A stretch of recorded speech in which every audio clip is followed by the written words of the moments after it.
There we go. Hello, hello, everyone. Welcome to the full moon circle.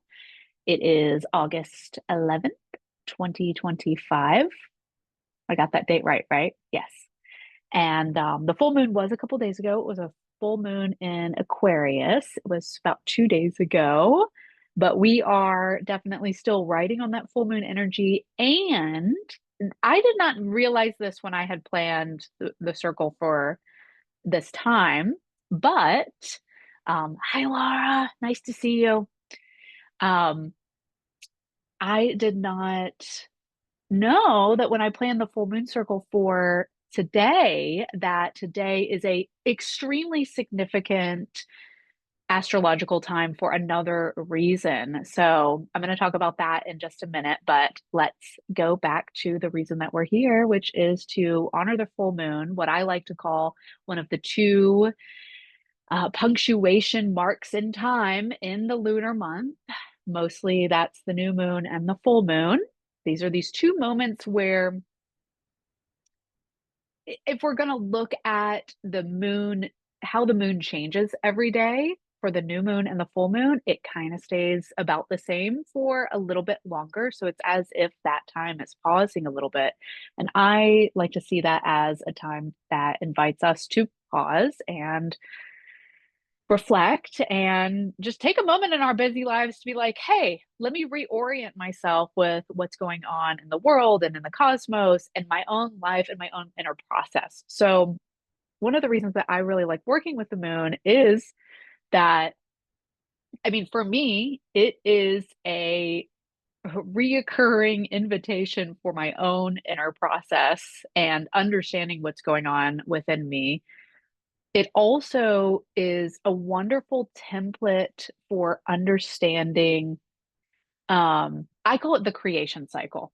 And everything in this world goes through this cycle where it starts in a place where it's like just an idea, where it does not exist in material reality. I mean, if you look around the room that you're in, every single object that you can see was once just someone else's idea. Or I mean, or maybe it was your idea. Maybe there are things that you've made. So either way, anything that exists in our world didn't exist at some point. I mean, I guess, we could probably make some sort of philosophical argument for things that did exist if we want to go there. But if we just stick with material reality, like this pen didn't exist at some point and then someone was like, hey, let's make a pen and let's design it like this and let's go through this process of figuring all of that out to get to the point of there now being a pen. The moon and the lunar cycle follows this template where you go from idea, and that's like the seeds that we plant with the new moon, which is also something we can do right now, and I'll talk about that in a minute, to experimentation, to some sort of fullness of coming into material reality, even if it's not done yet. That's the full moon time. That's the when I'm creating something, and I'm in this process right now with I'm working on this essential oil moon guide, okay? And it's really interesting to follow this process through a project where the project kind of is about teaching you about the process. And I really get to see it. It basically, I knew what I wanted to create. I had some initial notes of it. I've spent the past 2 weeks really diligently being like, okay, I want to bring this into some sort of form. And that was kind of my goal, to have it come into some sort of form, even if it's not totally ready to like go out in the world. And it does exist. I've got a beginning and a middle and an end. I know the order that the things go in. There's still a lot of details for me to fix within it, but it is in a draft form. And that is what that full moon period of time is. Now, I emphasize this because I think that one of the things that the moon teaches us that we lose in this culture is there's such an emphasis of that movement from idea to, I call it it's a thing, the it's a thing time. Like, do you know when you're creating something and you get to that moment, like, I don't know, writing papers in college, right? And like, I'm like, okay, I have the assignment. Okay, I'm like gathering my notes. Okay, now I'm sitting down and writing a thing. And there's that moment where you like have an intro and you have kind of a conclusion and you've got like something in the middle.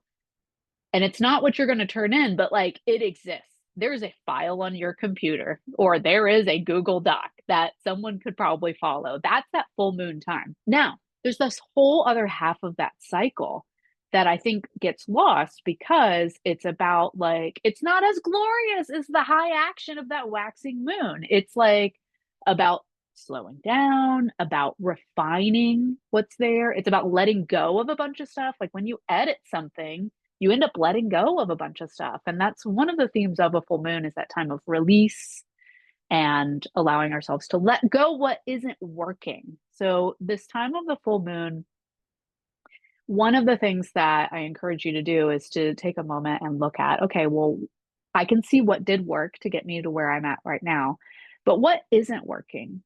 What can I just gracefully let go of for right now? Um, and then as you go further into that waning moon phase, you also get to a point of time where maybe it is kind of mostly done. You've tied up a lot of the loose ends, and then there's that space before the next idea where you get to refertilize the soil. And that's another time, if you've worked with gardening, like we really pay it, people take pictures of their flowers when they're in bloom, but do we take pictures or like, hey, look at my garden where I just put a bunch of manure in there? Like, it's not as glorious, right? But it is just as or more important. And so I always like to um just kind of go over that's the general moon phases and orient us to where the moon is at right now, which is, of course, the full moon. So let's talk about that for a minute. This full moon is in Aquarius. So, Aquarius, as I understand it, is an interesting sign because it is both about the individual, like, Aquariuses are sometimes known as being, just very like individualistic. They're going to do their own thing. They're the unique little beings in this world, right? But they're also the innovators, and they're the ones that the sign of Aquarius is the water bearer. So it's the one that's bringing this thing that is very crucial to the community. So even though they may do things as individuals, they may break systems. Like they're not going to follow the rules. Or Aquarius, let's just say Aquarius in general, isn't going to necessarily follow the rules. It's going to make new rules to make things better, wants to make things better. So you might think about in your own life right now, either in this particular lunar cycle, like over the past 2 weeks or so since the new moon, or you might even think longer term, like since the new moon in Aquarius, which I think would that have been about February, I think?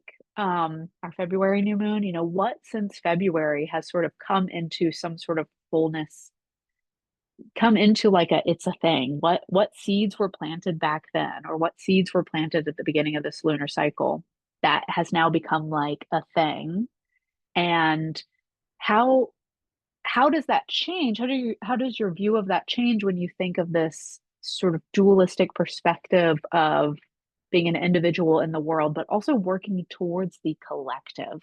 And I want to emphasize that for us right now because personally, I think we need it. I mean, do we always need it? Probably. But one of the things that astrology and working with the moon and understanding that and understanding my own process with it is also about like, okay, so how does this serve others? How can I help serve others? What's in my way of doing that right now in a creative way? So I just kind of want to plant those seeds for us to look at, and we'll do a little bit of a visualization meditation where we can explore that a little bit more. But that's a little bit of the field that we're playing in right now with this moon. And also, just interestingly, I've also started to think a little bit about the there's probably a term for it. Again, I've said this before, I'll say it again. I'm an armchair astrologer. I have no professional training in this. It is all just my own study and like thinking about things. So there's probably some sort of term for the signs that are opposite each other in the sky or in your chart or whatever. The one that's opposite of Aquarius is Leo. And Leo is all about the individual, is all about being loud, is like, hey, I'm here, I'm going to do this thing. So there's just that interesting pull between that with Leo, which is where the new moon was 2 weeks ago, and then Aquarius, which is like, okay, I'm going to do this thing, but I'm going to do it for all of you because we need it, sort of a thing. So I don't know. That's like a little bit of a journey that maybe you can think about being on the past couple of weeks. The other thing that I want to highlight for us is that today is a conjunction, which means these two planets are like hanging out together in the same sign, very near each other, maybe at the same degree. And I think actually that is happening maybe about 2 o'clock in the morning was when they'll like actually conjoin with each other, of Jupiter and Venus. So Jupiter and Venus there are a couple planets that are associated as like extra good, and those are Jupiter and Venus. Venus is obviously a planet about love. It's also a planet about community and being together and having like relationships, like relating to one another. I mean, of course, like in a love relationship, but it goes so beyond that with Venus. And Jupiter is all about expansion and growing and exponential, just all of that. So think about both of those things together, this idea of like love and being able to freely love and to share that love and then expanding all of that love. I mean, it is such an auspicious time for these, and it's not a like uh especially for them to be conjoining in Cancer. This is like a once every 12-year thing. So, have fun with it.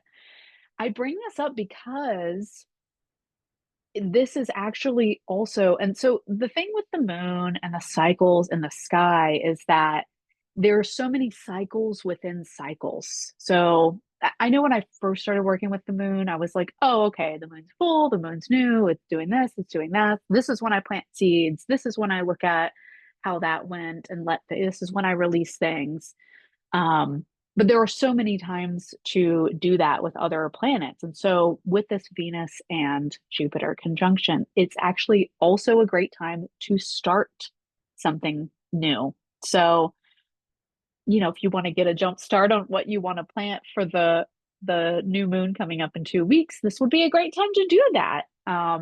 You really can't do it wrong. I don't want you to feel like I'm ever telling you anything that I mean, if you want to do the opposite of anything that I say or share, totally feel free. It is your journey. So, yeah. So one of the things that I don't talk about a lot at these full moon circles, or that I don't highlight a lot because there are so many things about the full moon that I like, but I want to this week, is the full moon is a great time to pause and have some gratitude. Really ask yourself, what are these things that I am grateful for? Because with this Jupiter and Venus conjunction, it's like amplifying all of that, like taking some time right now to really think about, oh, I'm so grateful that this has come into being, or that I've had this experience right now. In that space of reflection around the full moon, that's going to start to water those seeds. Like if Jupiter and Venus are people, and maybe they are, they're like, oh, homegirl's really feeling good about this thing. We're going to give her even more stuff to make that happen. That whole thing about like what you appreciate. This is like an extra special time to do that. So I want to encourage you to draw into your life all the goodness that you can, and then find the channels that feel the best for you to start to spread that out in the world. I think that is really the overarching message that has come through to me with this astrology that I really wanted to share with you. So, with all of that, let's move into a little bit more of some formal, easy, gentle reflection time. So, if you're in a place right now where You can kind of like settle in to a comfortable position. If you feel comfortable closing your eyes, feel free. And as always, just start to take in a breath. Just start with one breath. It doesn't have to be big. There's no doing it wrong. Just just feel it move into your body and feel it move out of your body and then do it again. Take in another breath. And it's almost as if you're calling yourself back to yourself,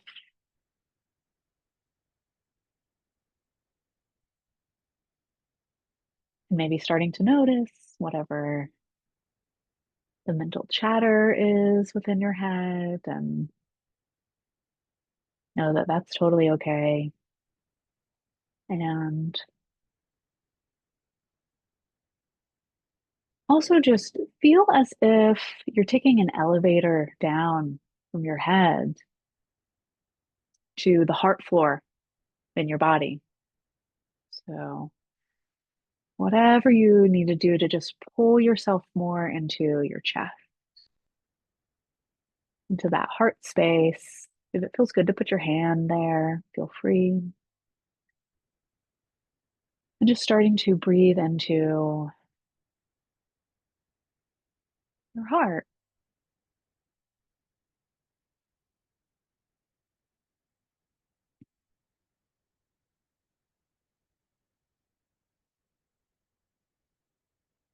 And so, as you breathe into your heart, just see if you can feel it expand a little bit. Maybe your heart space starts to take up a little bit more space, maybe even outside of your body, like you're building this heart bubble around you.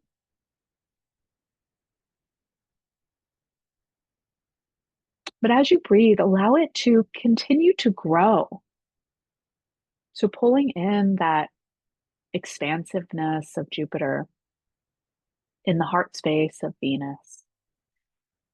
Just imagine that heart bubble,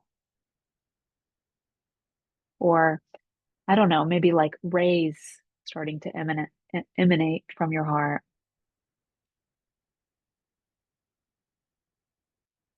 And allow it to fill the room and maybe your home or your apartment or wherever you're at.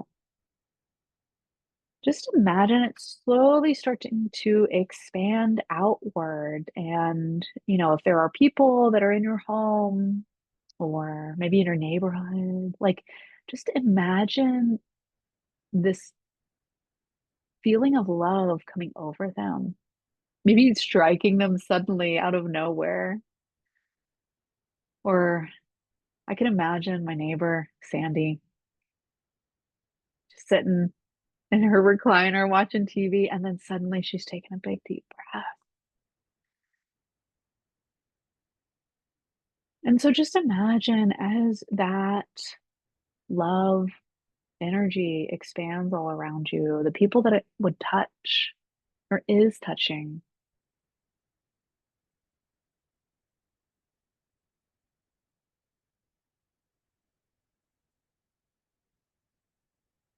and let it go even farther.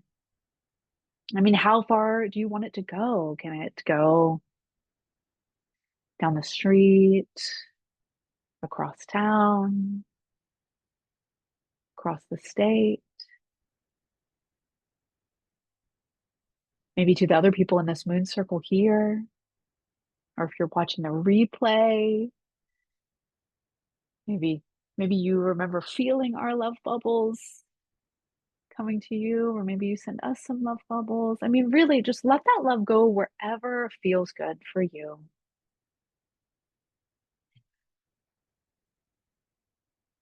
And then notice how you feel. What do you notice in your body, in your thoughts, in your breath?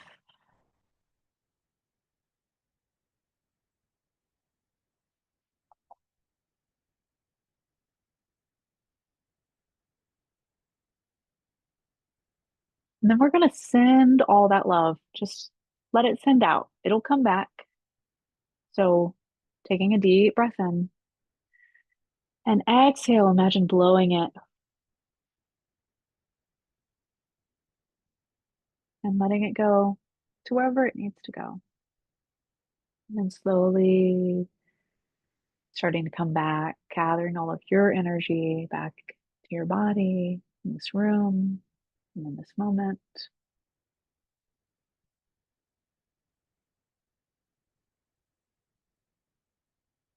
And slowly, slowly coming back.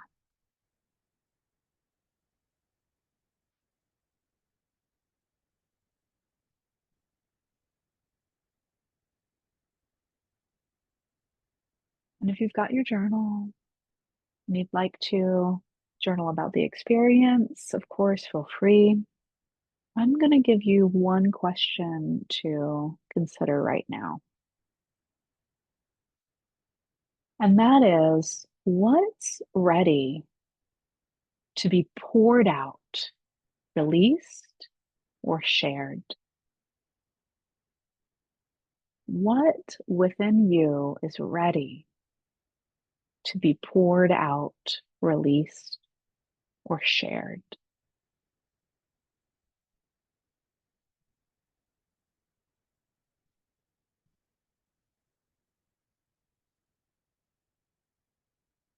And so we'll take a few moments to see what comes up.